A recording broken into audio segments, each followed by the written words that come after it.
presents Starbound Studios starring Maggy Martinez and the Hot Seat Interview. Y ahora con Waites is ustedes, running Maggy for Martinez. Public Service Commission, District 3, and her coming election is early voting July 15. So everybody, I know you're going to be traveling, so don't forget to do your absentee ballot, okay? It's important because on July 15, we need to go out and vote. So don't forget about that. Welcome, Keisha. Welcome to the Hot Seat Interview. Maggie, thank you so much for having me back. Okay, this is it because our electric bill is too high. Well, Keisha, what do you believe make the difference in the first round that you have in this election of voting? And what's your strategy going into the runoff? Great.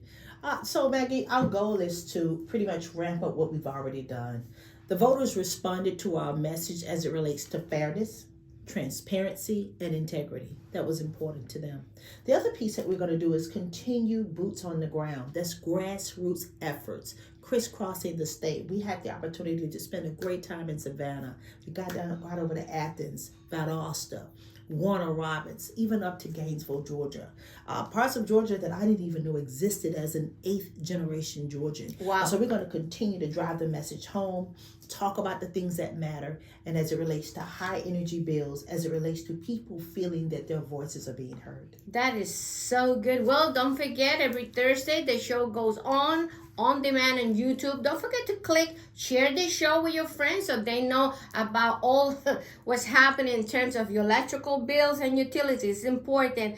And if it feels in your heart to make a donation to the show, visit www.starboundpr.com because this is how we have this platform where we could have this conversation with all our Democratic candidates because it's not that easy to get out there and the public see our candidates, listen to our candidates. This platform is so important, and each day that passed by, Keisha, this is overwhelming. Yesterday we have Senator Emmanuel Jones. Next week we're having other candidates coming in because this is the platform for the Democrats in Georgia, and it's so important that you send that donation because we need to buy microphones and all that stuff, keep up with technology, bring in new things. Also, I wrote a book, The Secrets of Campaigning, So You Think You Could Run. It's on Amazon. It's only $25. This helps the show, so we keep on. So it's important. It's only $25. Send it to your friend that is running for office. Not only that, for yourself, so you know what all the candidates go through because it's not easy. Believe me, it's not easy. Well, Keisha, the Public Service Commission directly impacts people's electrical bill. Can you explain in terms of the PSC does and how voters can learn about it? Great question, Maggie. Thank you. So the PSC is responsible for setting utility rates. That includes electricity, natural gas, as well as water, but also internet and broadband service. It's important because you have a number of families that are trying to balance the needs between these high electric bills versus paying mortgage and other expenses, including medication. And so the work that the PSC does is so important. Most people don't know that the Public Service Commission is actually a consumer advocacy agency. Excellent. And in fact, it appears to be a talking head for utility companies. And so we hope to change that. Well, you are constantly opposed to rate hikes by Georgia Power. If elected, how will you work to protect consumers from rising utility costs, which right now is too much? So, I want to be transparent. The Public Service Commission has 5 members. So I would be one of 5 votes. So the idea that I'm going to come in and just completely transform the Public Service Commission is not realistic.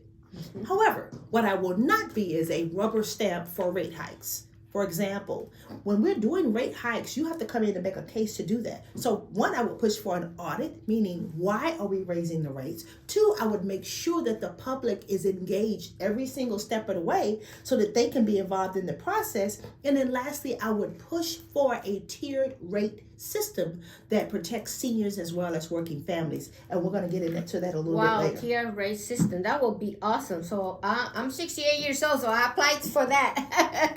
Well, voters want accountability, Keisha. What are 2 things the current PSC is getting wrong, and how will you immediately change that if you win this seat in November? Thank you for the question, Maggie. So a couple of things. The Public Service Commission operates almost like a clandestine organization, almost in secrecy, because most people don't know that it even exists. So one, I'd like to make sure that consumers are aware that the Public Service Commission is there to want to serve you. So going crisscrossing the state of Georgia, attending town hall meetings, and raising the awareness about the agency. Lastly, in the Georgia General Assembly, having served 3 terms as a member, you're not allowed to take any campaign contributions during the legislative session.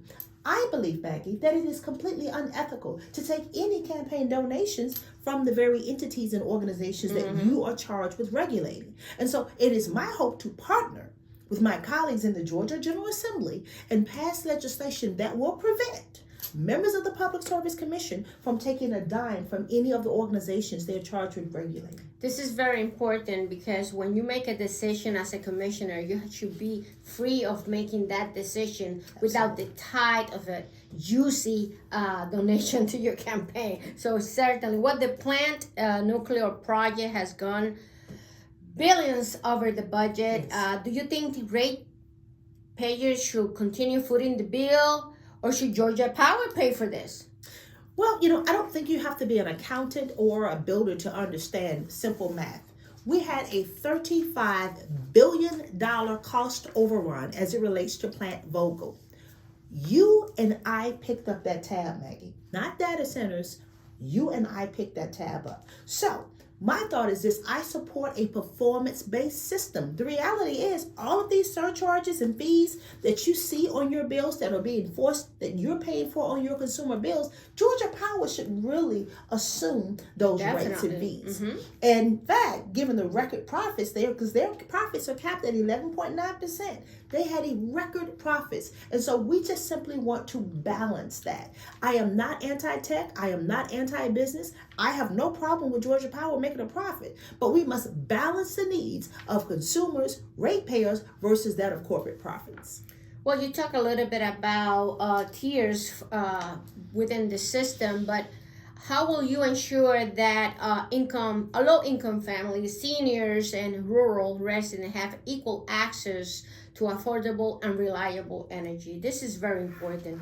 Well, a lot of people don't even know that there is an option for solar because, one, it's not incentivized and it's very, very costly. But for this reason, I support a tiered rate system. You may remember during COVID, we placed a moratorium on shutoffs for families who were having a hard time. This is working families as well as senior citizens. And so I support a tiered rate system that protects families such as people who have health issues, medical issues, so that they're not in a situation where they have a loss of power simply because they just cannot afford to manage their bills. Most of us are aware that at the federal level, federal dollars are being cut right now as it relates to energy assistance. Wow. So versus incentivizing data centers, that $296 million, I'd like to create a fund to put aside for families that are struggling, that are having a hard time, and lastly, bring down energy costs. And we do that by investing in renewable energy. Well, I have lived here 25 years, Keisha, and it's the first time during this month that I have so many shortage and no light, no electricity. And with extreme weather events increasing, how do you plan to address grid reliability and emergency response if elected in the commission? Well, that's a good question. Our friends in Puerto Rico right now are dealing with grid instability. So we know that there has to be investments in the grid. And right now, you and I are already paying those costs. But I also think it's important that we talk about storm preparedness, right? So we have a number of citizens that when we have these really, really bad storms that may be out of power for 2 to 3 days, depending upon where you live, whether that's in rural Georgia or in areas where the grid is unreliable and unstable. So it goes back to that audit in terms of how we are investing and spending money to ensure that we're investing back into the grid. And also there needs to be a cost benefit to consumers when these data centers come in. I think it will be terrific to put solar panels on libraries, schools, hospitals. So there is a mutual benefit to the community. We can all win. When you have a data center that comes into the community, they use up electricity, they use up water. That consumption is the equivalent of a small town. So there's a huge investment that comes when you open these facilities, but very low benefit to communities. Keisha, we want to know about your professional background and what you bring to the table. Maggie, it's a great question. And one of the things that's been fascinating is the fact that I have constantly been asked, well, why do you think you're qualified for this particular role? Let me say this. I am not an expert as it relates to energy policy whatsoever. But here's what I am an expert on. I know something about standing up to bullies and taking on giants who pick on working families and seniors. I served 3 terms in the Georgia House of Representatives, working across the aisle, passing legislation, working with conservatives, working with Republicans, people who I didn't even agree with, but we had a mutual concern, and that is keeping our communities safe. I authored and sponsored House Bill 54, which provides tuition to the fallen heroes and officers who are injured in the line of duty. I am proud of Miriam's Law, which takes pedophiles and sexual predators off of the streets. I had the privilege, Maggie, of serving on the Atlanta City Council, where we took on tough issues when Buckhead was ready to break off. We were able to make decisions that made them give us a second look so that we could make some changes. And then finally, I spent 15 years serving with the federal government, the Department of Homeland Security, with FEMA, the Federal Emergency Management Agency, as well as the SBA, where we wrote disaster assistance loans to help businesses and communities get back on their feet following natural disasters. And so that's work that I am super proud of. I served on the Finance Committee, Public Safety Committee, as well as the Transportation Committee. And this is all work that I have done while here in the state of Georgia that I'm extremely proud of. You see why she's right here at the hot seat interview. We are talking today with Keisha Waites, and she is running for PSC. Just make sure you vote for her July, what's the date? 15 from 7 a.m. to 7 p.m. If you go on vacation, don't forget to do your absentee ballot application online under the Secretary of State website. Just make sure you go out and vote, because this election is crucial in terms how your electrical bill is working for you, okay? Well, there has been controversy over how PSC elections are conducted. Do you support reforms on how commissioners are elected, or even how the PSC operates? Absolutely. Thank you for the question. So we are here now in 2025 having a special election because the elections were canceled. And they were canceled because I believe that the consistent makeup of the PSC, which currently consists of 5 Republicans at this time, they don't want to change that makeup, nor do they want you to be aware that the PSC even exists. Right now, even though we went to court and you have to have a district, meaning live in a specific district, you still have to run statewide. What does that mean? That means people who are in rural Georgia, people who are in smaller communities, they don't really get the representation that they need. That's because you have 4 other people that are making decisions as it relates to your community who know nothing about your family's needs, who know nothing about your grid reliability, who know nothing about the challenges that you're facing right in your individual communities. And so for that reason, we believe that the Public Service Commission should operate very similar to a congressional district, where you live in that congressional district and you only vote in that congressional district. That will be excellent to have that way. Well, finally, July 15 is just around the corner. It's right there. Tell our audience why now, and what is at stake in this runoff. Thank you, Maggie. One, thank you for the opportunity to come back and join you today. For too long, the Public Service Commission has operated only with the interests and a desire to support the needs of utility companies and special interest groups.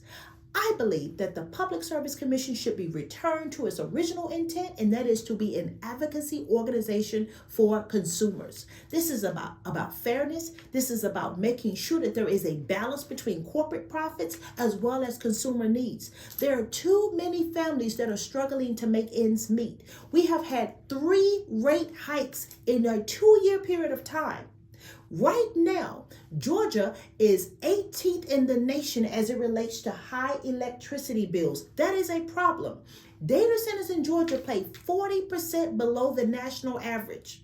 Georgia Power's profits are capped at a record 11.9%, and they have made historical profits, and that is off the backs of consumers like you and I. And so I am asking, Maggie, please, let's hold these utility companies accountable. Let's come out and let's vote. Early voting begins July 7th through the 11th, and election day is July 15th. And so I thank you. My name is Keisha Waites. Maggie, thank you for this amazing opportunity. Running statewide is very expensive. So please support this platform.